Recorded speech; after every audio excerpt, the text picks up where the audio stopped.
here we have a 555 connected as an astable, or a free running.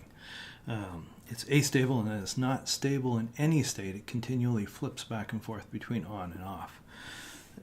The timing here, we have a capacitor, we have these two resistors which it charges through, and then when it flips and the discharge transistor turns on, it's on between them, so it discharges through this resistor. Hence, it will take twice as long to charge as it will to discharge.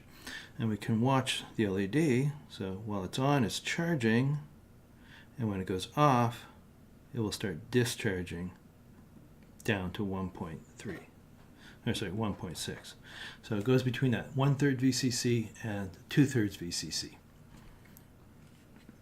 And again, just watching it discharge, it turns on and then starts charging up to about 3.33.